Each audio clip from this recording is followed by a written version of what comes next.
네, 우리는 사순절과 고난주간을 통과하여 드디어 부활의 주일을 맞이하였습니다. 사순절 동안 다 같이 주와 걸음을 걷느라 정말 수고 많으셨습니다. 여러분들이 올려준 주와 보드판 한번 보시겠습니다. 세대별로 다 올라왔는데요. 우리 먼저 에반 세대 보시면 2개의 슬라이드가 준비되어 있습니다. 그리고 그 다음에는 우리 청년 세대 역시 2 슬라이드를 보고 계십니다. 그리고 우리 장년 세대 역시 2 슬라이드를 보고 계신데요. 장년 세대의 첫 번째 슬라이드가 누구 건 줄 아십니까? 네. 기록을 세우셨습니다. 와. 제가요, 챗 GPT한테 물어봤거든요. 얘야, 이거를 평균 내보렴. 네. 총합 63,604, 죄송합니다. 63만 6,414걸음. 평균 약 16,000걸음을 걸으셨습니다. 가장 큰 언니이자 가장 큰 누님께서 앞장서셔서 이렇게 멋지게 걸어내셨습니다. 그 다음 장면은요, 포토제닉 상을 받을 만한 주와 보드판. 보셨죠? 저도 보고 깜짝 놀랐습니다. 네, 보시면 V 보이시나요? V? 네, 그 다음은 크로스, 십자가 보이시나요? 네, 빅토리 오브 더 크로스. 이런 의미를 담아서 보드판을 받을 때부터 어떻게 디자인할까를 고민하셨답니다. 정말 너무 멋진 걸음이셨습니다. 뿐만 아니라요, 어떤 분들은 이 주간에 이끄미와 따르미로 그 바쁜 가족 가운데서도 1대1로 또 1대 소그룹으로 함께 모임을 가졌습니다. 또 어떤 분들은 기도 학교를 신청하셔서 그 두꺼운 책을, 그 많은 과제를 해내시면서 부대끼지만 올라가셨습니다. 따라오고 계십니다. 또 뿐만 아니라 또 어떤 분들은 다른 책도 읽어내셔야 했고요. 또 100일 전에 품으로 우리가 연결되어서 여기까지 달려오게 되었습니다. 그런 생각이 문득 들었습니다. 우리 공동체가 지금 오르막을 올라가고 있다. 모래주머니를 몇 개씩 차고 걸어가고 있는 것 같다. 마치 비봉산이 생각났습니다. 여러분 비봉산 올라가 보셨죠? 올라가기 30분 초반 그 30분 그 가파른 고개를 올라가는 듯 했습니다. 근데 놀라운 건요. 그 올라간 자만이 누리는 그때만 아는 기쁨이 있더라고요. 부대끼는 줄만 알았습니다. 그런데 한참 오르막을 올라가는 그 어느 시점에 주님이 제 마음에 주신 한 줄 메시지가 있었습니다. 그것은 바로 부대낌보다 붙들림이 더 크다. 오늘 이 시간 부활의 인사를 우리 좌우에 계신 분들에게 이렇게 하겠습니다. 부대낌보다 붙들림이 더 큽니다. 시작. 부대낌보다 붙들림이 더 크다. 정말 주님이 하셨습니다. 특별히 이번 주간에는요. 지난 주간에는 고난주간으로 특별 새벽 기도회를 통해서 요한복음 18장, 19장을 우리가 지나갔습니다. 저도 다시 이 요한복음을 연구하면서 요한복음에서 이야기하는 십자가는 이런 십자가였구나.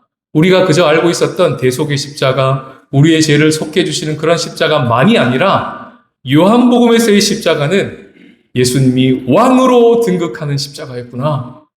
요한복음의 십자가는 그 예수님의 해산의 수고를 통하여 새로운 가족 공동체가 탄생되고 낳게 되는 그런 자리였구나. 새롭게 깨닫게 되었습니다. 한참 흥행했던 흑백 요리사 아시죠? 흑백 요리사들이 미션을 받아서 요리를 해낼 때 원재료의 맛을 잘 내면 낼수록 점수가 높습니다. 요한이 요한 공동체에게 보낸 이 요한 복음의 원재료의 맛을 본 것입니다. 그렇구나. 요한 복음의 십자가는 이런 맛이었구나. 이런 메시지였구나. 선명하게 깨닫게 된 것이었죠. 그렇게 고난주간을 통과하고 나니까 20장이 너무 궁금한 거예요. 그 다음 우리에게 주어진 부활 메시지는 뭘까? 기존에 내가 알고 있고 우리가 알고 있는 부활의 메시지를 일단 내려놓고 정말 요한복음이 이야기하고 있는 부활의 메시지는 뭘까? 그리고 그 메시지가 지금 현대를 살아가고 있는 우리 신죽 한국교회에 무슨 메시지를 주고 계신가? 설레는 마음으로 묵상하게 된 것입니다. 같이 주신 메시지를 경청하시겠습니다. 첫 번째 메시지입니다. 시작.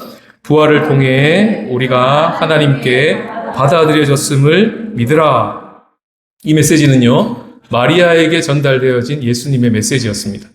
우리 17절을 다 같이 읽겠습니다. 시작. 예수께서 이르시되 나를 붙들지 말라. 내가 아직 아버지께로 올라가지 아니하였노라. 너는 내 형제들에게 가서 이르되 내가 내 아버지 곧 너희 아버지 내 하나님 곧 너희 하나님께로 올라간다 하라 하시니. 마리아야, 나를 붙들지 말라.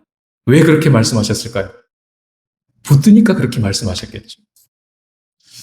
왜 마리아는 예수를 붙들었을까요? 그것은 바로 마리아, 그가 생각하는 예수님, 마리아의 삶에 그 예수님이 나의 삶에 오셔서 나에게 맞춰주세요. 내 문제를 해결해 주세요. 지금 나의 슬픔을 거두가 주세요. 라고 하는 이 마리아 안에 있는 자기중심성을 드러내는 말씀입니다. 그런데 오늘 본문은요, 예수님을 통해서 그것이 반대여야 한다고 얘기하시는 거죠. 네가 나를 붙드는 것이 아니야. 내가 너를 붙들어야 돼. 내가 너에게 맞춰지는 것이 아니란다. 네가 나에게 맞춰져야 돼. 요한복음에서의 부활은요, 단지 우리가 알고 있는 죽음의 권세를 이기시고 우리의 죄를 이기시고 승리하신 사건으로만 그려내지 않습니다. 요한복음에서 부활은요, 바로 예수님이 하나님께로 올라가신 사건으로 얘기하고 있는 거예요. 여기서 올라간다는 말은 그 어떤 하늘의 공간에 우리가 거하게 될 어떤 거처에, 그렇지, 천국, 천당, 맞아, 거기에 우리도 예수님이 글로 올라간다는 말이구나. 정확히 아닙니다. 여기서 올라간다는 말은요, 본문에 그대로 나와 있습니다. 우리가 예수님의 형제로 받아들여진다는 것입니다. 우리의 신분과 정체성이 들어 올려진다는 것입니다. 어떻게 해요? 이렇게 해요. 이제부터 너희들은 내 형제다. 우리가 예수님의 형제들이라고 지금 부름받고 있는 것입니다. 나의 형제들에게 가서 말해라. 나의 아버지 곧 너희 아버지, 나의 하나님 곧 너희의 하나님께로 내가 올라간다. 하나님의 자녀로 받아들여졌고 하나님의 백성으로 받아들여졌다는 이 메시지를 가서 제자들에게 전해라. 가서 나의 형제들에게 전해라. 이것이 올라간다는 의미입니다. 그러고 보니 요한복음의 18, 19장의 십자가의 메시지와 맥이 통한다는 것을 알게 되었습니다. 십자가가 무슨 의미라고 했습니까? 하나님이 왕으로 등극하시는 자리라고 했습니다. 십자가가 들어 올려질 때 왕으로 등극하는 것이죠. 이렇게 보라는 것입니다.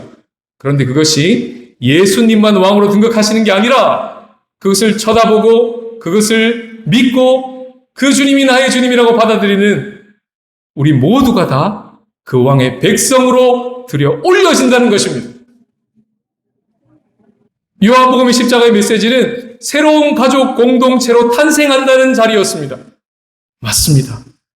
예수님이 들어 올려진다, 올라간다는 말은 예수님만 올라간다는 것이 아니라 그 새로운 가족 공동체에 속하여 우리도 예수님의 형제로 올려질 것이며 우리도 하나님의 자녀로 올라갈 것이며 우리도 하나님 나라의 백성으로 들어 올려질 것이라는 메시지입니다.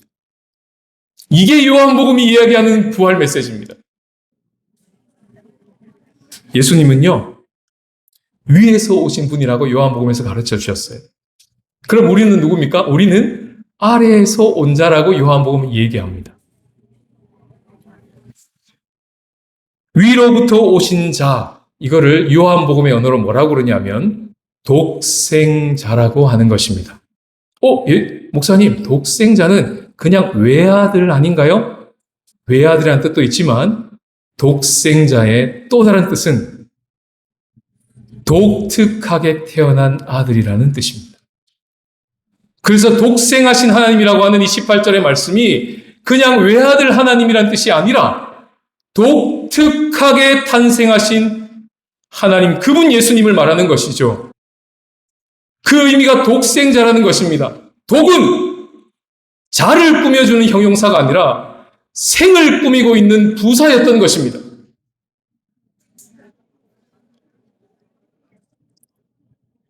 위로부터 나신 자가 오셨던 그곳으로 다시 돌아가는 그것이 부활이라고 말씀하고 계신 것이죠. 아래에서부터 온 자는 당연히 창세기 3장에서 말씀하신 것과 같이 너는 흙이니 흙으로 돌아갈지어다. 그런 운명을 타고 있던 우리들에게 우리가 똑같이 예수님과 같이 들여 올려지는 길이, 유일한 길이 열렸으니 그것이 바로 예수님이 부활하신 사건이라는 것입니다. 예수님이 부활하심으로 말미암아 그 길이 열렸다고 하는 것입니다. 위로 돌아가는 길이 열렸습니다. 위로 돌아가신 그 예수님과 함께 우리도 그렇게 들어 올려지게 되었다는 것입니다. 어떻게 해요? 그 주님과 그 예수님과 연합함으로, 그 예수님을 알아감으로, 그 예수님을 믿음으로 말미암아 우리는 예수님이 가신 그 파이널 지점에 우리도 같이 가게 되었다는 것입니다.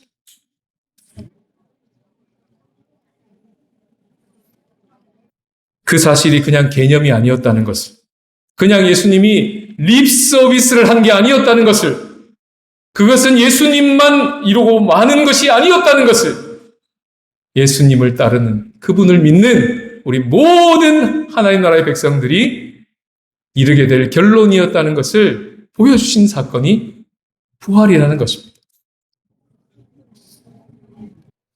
요즘 세상의 유사왕들은요, 앞에서 말하는 것과 뒤에서 한 행동이 달라서 국민들이 엄청 혼란스러워합니다. 한 지도자가 앞에서의 말과 뒤에서의 행동이 다를 때 온 국민은 혼돈에 빠집니다. 너무나 상처를 받고 어려워합니다. 어떤 사람은 전 세계를 혼돈에 빠뜨립니다. 지금 그런 세상에 살고 있습니다. 뭐가 진짜고 뭐가 진실인지를 뉴스를 보고 있는 사람들이 헷갈릴 정도입니다. 그런데 온 세상의 진정한 왕으로 오신 예수님은 그렇지 않다. 앞에서 이야기해왔던 그 왕 되신 예수님의 말씀이 그대로 말씀하신 대로 이루어졌고 앞으로도 계속 이루어질 것이라는 것을 어떻게 증명했다고요? 부활로 컨펌했다는 겁니다. 부활로 확증했다는 것입니다. 요한복음 1장 12절을 다 같이 읽겠습니다. 시작. 영접하는 자 곧 그 이름을 믿는 자들에게는 하나님의 자녀가 되는 권세를 주셨으니, 이 특권, 이 권세, 이걸 우리가 부활하심으로 말미암아 받았다는 메시지입니다. 두 번째 메시지를 다 같이 읽겠습니다. 시작. 보지 못하고 믿는 자들이 복됨을 믿으라. 요한복음 20장은요, 특별한 구조로 배치되어 있습니다. 십자가 장면에서 신문 장면 보셨죠? 정확히 7장면입니다. 십자가에서 십자가를 지시는 장면 보셨죠? 정확히 7장면입니다. 그런데 이제 부활의 장면은 다른 구조로 요한이 적어 내려갑니다. 바로 두 인물, 두 장면입니다. 1절부터 10절까지 애 제자에게 포커스가 맞춰져 있고요. 11절부터 18절까지는 막달라 마리아에게 포커스가 맞춰져 있습니다. 두 인물이죠. 그리고 19절부터 24절까지는 도마가 빠진 제자들이며 25절부터 29절까지는 도마가 있는 제자들, 두 장면이죠. 이렇게 구성되어 있다는 것입니다. 이 구조를 보고 있으면 어떤 규칙이 보입니다. 세 가지 정도의 규칙이 보이는데요. 첫 번째는요, 여기에 나오는 모든 인물들이 시작은 믿음 없음으로 시작한다는 것입니다.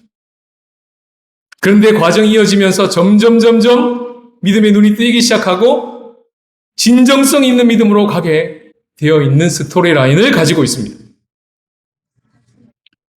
두 번째는요, 분위기의 반전과 역전이 보입니다.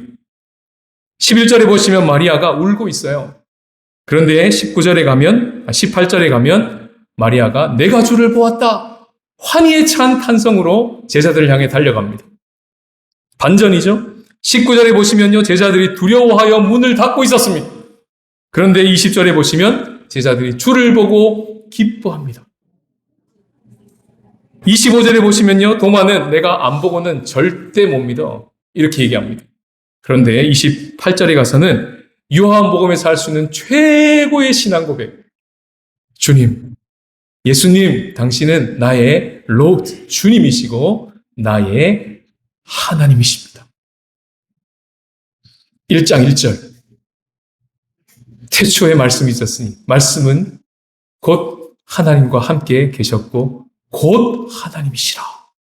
그것을 그대로 도마의 입에서 고백해내는 장면입니다. 믿음의 수가 변화가 보이는 것을 발견하게 됩니다. 8절에 보시면요. 애제자 한 명이 믿었습니다. 그런데 바로 9절에 보시면 그들이 나옵니다. 지금 애제자의 고백은 완전하진 않지만 진정성 있는 고백이었구나. 그리고 이제 더욱 진정성 있는 고백으로 나아가기 위하여 구약에서부터 성경에 예수님이 부활할 것이라고 하는 이 말씀이 성취되었다는 것을 이해하게 되는 그들이 나타날 것이구나 암시하고 있습니다. 예제자처럼요, 막달라 마리아도 처음에는 혼자였습니다. 그러나 두 장면으로 넘어가면 도마가 빠진 제자들이 기뻐하며 예수님을 영접하고, 그리고 도마가 포함된 제자들이 주님을 영접하고 도마의 멋진 신앙 고백을 만들어내는 수의 증가를 보게 되는 것이죠.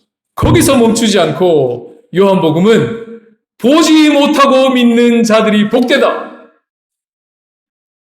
우리까지 거기를 포함시킵니다.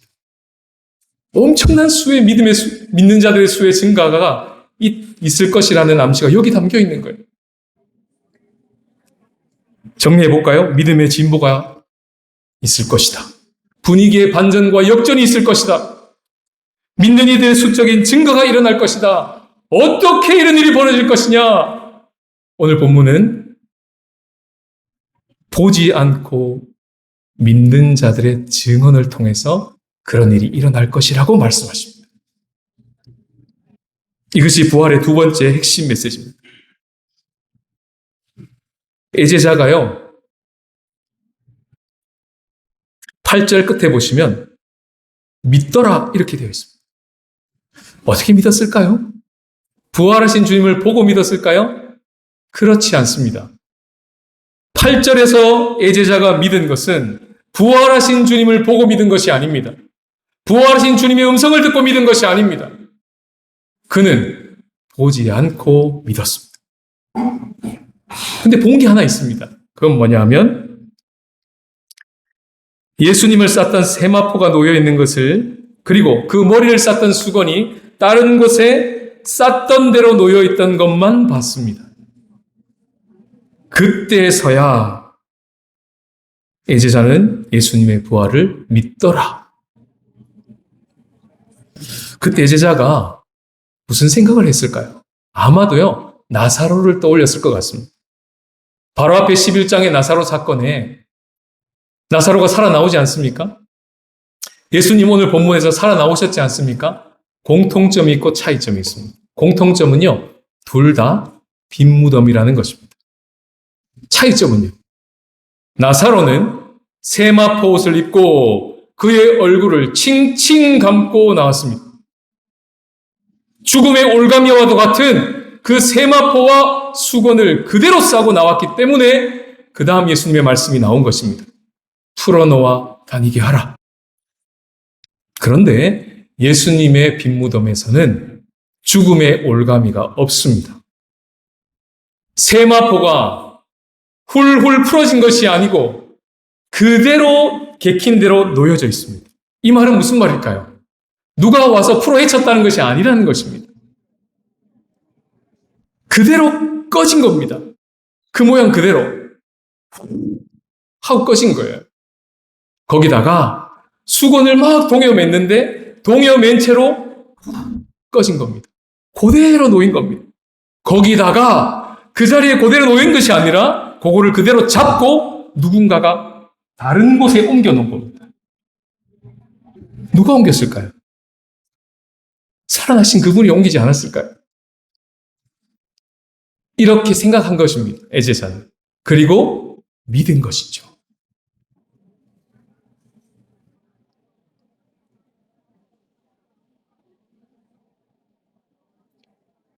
다른 제자들도 이와 같은 방식으로 믿게 될 것이라고 9절 말씀에 그렇게 이야기를 하고 있는 것입니다. 9절 말씀이 얘기하는 성경에 그가 죽은 자 가운데서 다시 살아나야 하리라 하신 말씀을 알게 되는 그들이 일어날 것이다. 이 바로 성경은 시편 16편 10절 말씀입니다. 와, 거기에 부활 메시지가 있었구나. 나중에 깨닫게 되는 것이죠. 이제 이와 같은 증언을 21장에 가시면 바로 애제자가 해낸다는 것을 알게 됩니다. 그리고 우리가 바로 애제자와 같이 예수님을 보지 않고 믿는 자들, 똑같은 애제자의 자리에 있다는 것을 깨닫게 되는 것이죠. 막달라 마리아도요, 예수님을 봤습니다. 그러나 그로 말미암아 진정성 있는 믿음에 이르게 했던 것은 예수님의 말씀이었던 거예요. 그래서 제자들에게 달려간 것입니다. 도마가 빠진 제자들도 예수님이 오셔서 예수님을 분명히 봤습니다. 평강과 기쁨이 주어졌고 성령이 부어졌고 파송과 위임이 일어났습니다. 21절에 보시면 아버지께서 나를 보내신 것 같이 나도 너희를 보내노라. 그들을 증언자로 파송하고 계시죠. 도마도 부활하신 예수님을 보고 믿는 데서 멈추지 않고요. 도마의 증언을 통하여 보지 않고 보지 못하고 믿는 자들이 복되다! 라는 데까지 도마를 이끌어내십니다. 우리가 그렇게 믿은 자들이라는 것을 계속 보여주는 것입니다. 오늘 우리의 증언을 듣는 자들이 동일한 방식으로 예수님을 믿게 되는 이런 놀라운 은혜를 우리 가운데 부어주시기를 원하십니다. 이런 부활의 메시지를 품고 증언하는 자리에 부활의 증인으로 하나님께서 세워주신 두 분을 소개합니다. 그분이 오늘 하나님이 세우신 애제자요, 하나님이 세우신 막달라 마리아입니다. 작년에는 청년과 에반 세대에서 증인들이 나오진 않았지만 그들의 이야기를 우리 가운데 들려주셨습니다. 오늘은 우리 작년 세대 세워진 부활의 증인들이 직접 나와서 그들 가운데 역사하신 하나님을 나눔하도록 하겠습니다. 예수님을 만나기 전에 before와 예수님을 만나고 난 후에 after가 어떻게 변화되었는지, 그 부도난 믿음이 완전하진 않지만 주님 앞에서는 그날까지 완전하지 않겠지만 중요한 건 뭡니까? 진정성이 있을 것이다. 그 고백을 들으시겠습니다. 먼저 우리 유성진 집사님 나오셔서 나눔을 하시고요. 바로 이어서 우리 김혜영 집사님이 나오시겠습니다.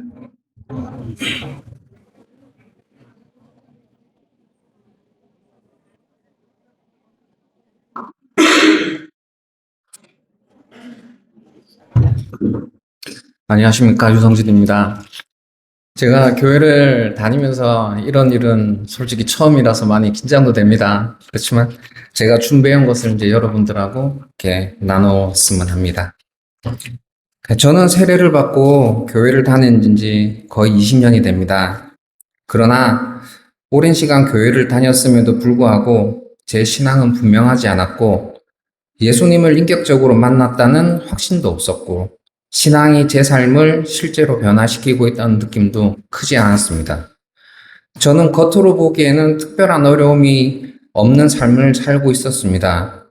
맡은 일에 열심히 살아왔지만 그 당시에 제가 목표로 하는 일에 대한 확신이 없어서 마음 깊은 곳에는 공허함과 불안이 많이 있었습니다.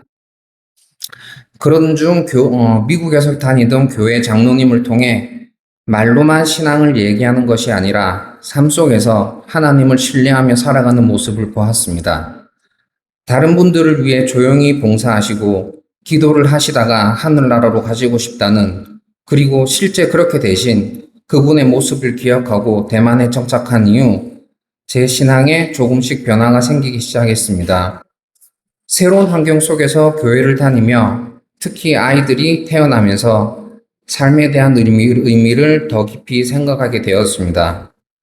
또한 최근 성경을 통독하며 말씀을 읽는 과정 중에서 하나님을 조금씩 더 알아가고 있다는 느낌을 받게 되었습니다. 아직 예수님을 분명히 만났다라고 할 수는 없지만 교회 공동체와 말씀을 통해 그리고 2025년 운영의 모임을 통한 서로의 나눔을 통해 하나님이 세상 가운데 조금씩 일하고 계시다는 것을 느끼고 있습니다. 제 삶이 완전히 달라졌다고 말하기는 어렵지만 분명히 이전과는 다른 마음이 생기고 있습니다. 이러한 변화 속에서 저는 하나님을 알아가고 싶은 마음과 믿음이 조금씩 자라가고 있다는 것을 느끼고 있습니다. 예전에는 신앙에 대해 막연하게 생각했다면 지금은 성경을 읽으며 하나님이 어떤 분이신지 조금씩 알아가고 있고 교회 공동체 안에서 신앙을 함께 나누는 것이 제 삶에 의미 있는 시간이 되고 있습니다. 하나님 아버지, 저는 오랫동안 교회를 다녔지만 제 믿음이 분명하지 않았음을 고백합니다. 그러나 지금까지 제 삶을 인도하시고 여기까지 오게 하신 것이 하나님의 은혜라는 것을 조금씩 깨닫고 있습니다. 대만에서의 삶과 교회 공동체 그리고 제 가정과 아이들을 통해 하나님을 조금 더 생각하게 하시고 말씀을 통해 하나님을 알아가게 하심에 감사합니다. 앞으로의 삶 속에서 하나님과 동행하며 믿음이 자라가기를 소망합니다. 예수님의 이름으로 기도합니다. 아멘.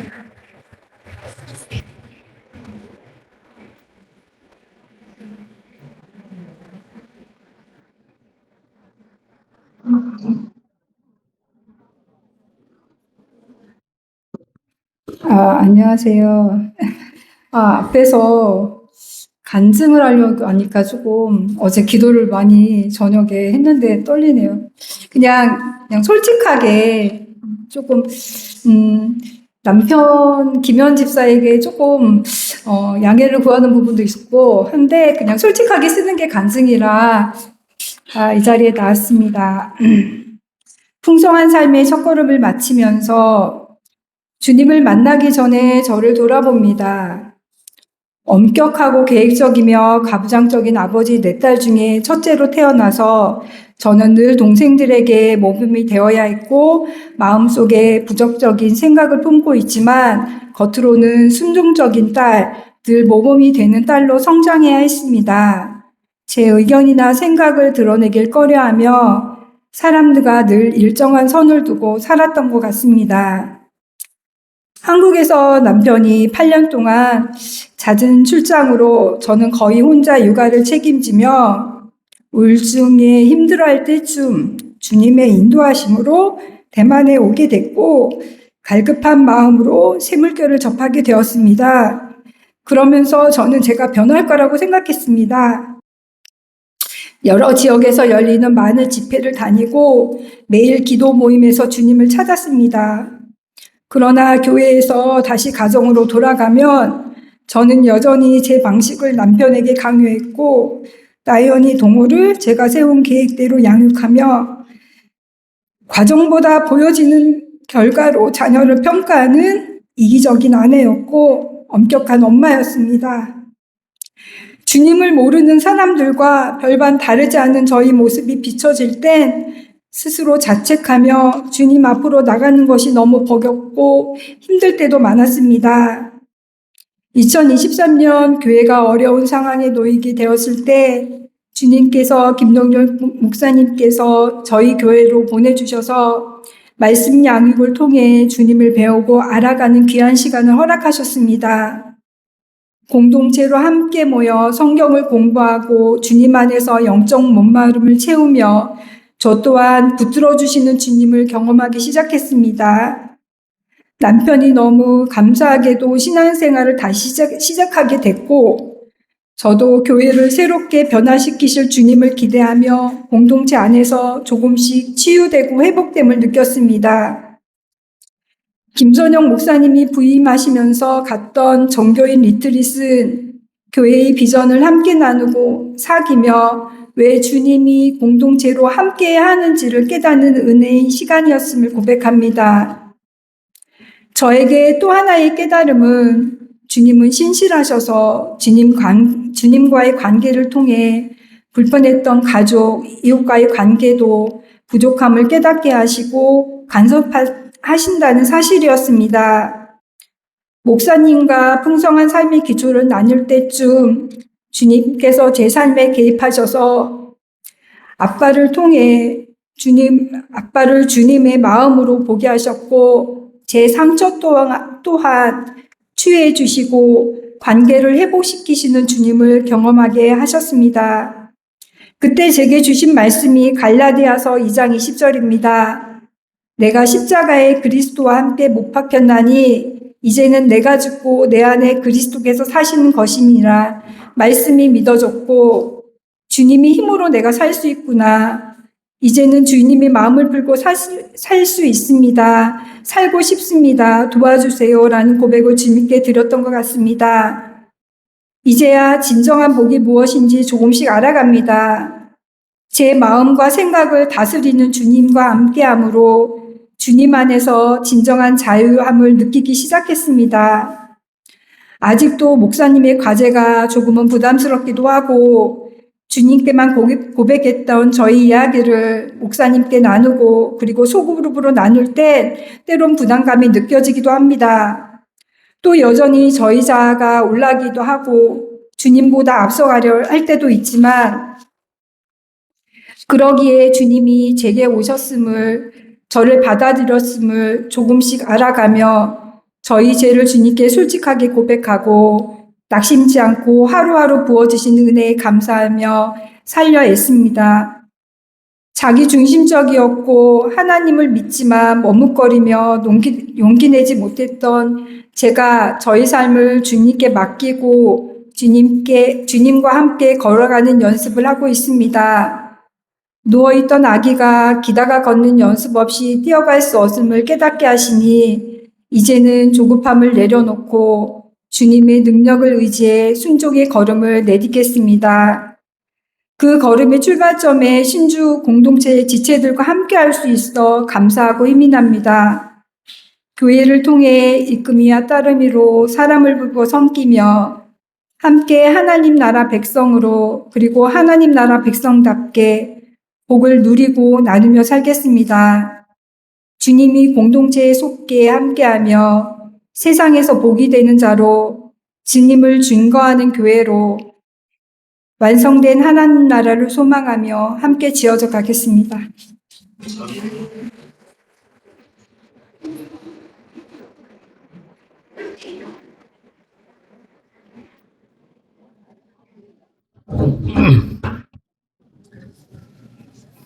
네, 두 분의 귀한 나눔을 들을 수 있어서 참 감사합니다.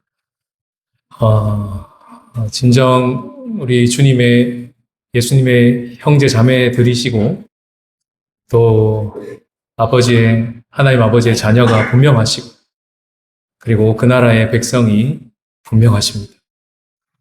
오늘 들은 부활의 메시지와 또 부활의 증인들을 통해서 우리의 믿음에 진보가 일어날 것입니다. 우리의 삶의 분위기가 역전되고 반전될 것입니다. 또 우리와 같은 연약하지만 진정성 있는 걸음을 걸어가는 자들을 통하여서 우리와 같이 보지 못하고 믿는 자들이 또 일어날 것입니다. 우리를 통해 또 다른 누군가가 예수님을 보게 될 것입니다. 이 부활의 증인들과 같이 이런 진정성 있는 믿음의 여정을 함께 걸어가시지 않겠습니까? 시간 그런 마음을 가지고 우리 응답의 찬양 함께 노래하겠습니다. 사랑하는 주님, 우리가 예수님을 붙들어서 우리에게 맞추려고 했습니다. 이제 우리가 예수님께 붙들려야 함을 알겠습니다. 우리가 예수님께 맞춰 예수님이 올라가시며 열어주신 새로운 정체성과 신분으로 우리를 들어 올려주셔서 감사드립니다. 이제 날마다의 은혜로 받은 하루의 시작점에서 우리가 하나님께 받아들여졌음을 매 순간 자신에게 선포하며 살게 하옵소서. 예수님을 보지 못하고도 진정성 있는 믿음에 이를 만큼 지난 2000년 동안 부활의 증인들을 세워주신 주님, 우리 곁에도 증언을 통해 예수님을 보여주는 부활의 증인들을 세워주셔서 감사드립니다. 이들의 나눔과 증언을 통해 우리에게도 믿음의 진보가 있고 완전하진 않지만 진정성 있는 믿음으로 나아가게 하옵소서. 삶의 분위기가 역전될 것입니다. 또 다른 믿는 이들이 계속 일어나게 될 것입니다.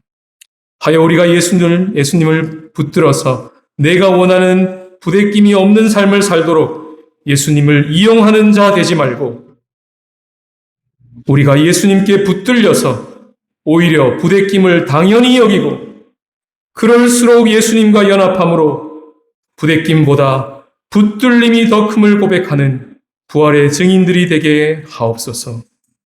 주께 전심으로 봉헌드립니다. 봉헌자들의 중심의 고백을 받으시옵소서. 드린 헌금이 써있는 곳마다 자녀들이 살아나고 더 나은 복음의 세대로 걸어가게 하옵소서. 교회 안과 밖에 찾는 이들이 예수님을 만나고 고통 중에 있는 자들이 위로를 얻으며 우리에게 주어진 삶의 자리에서 사랑과 정의로 잘 경영하는 자들 되게 하여 주옵소서. 예수님의 이름으로 기도하옵나이다. 아멘.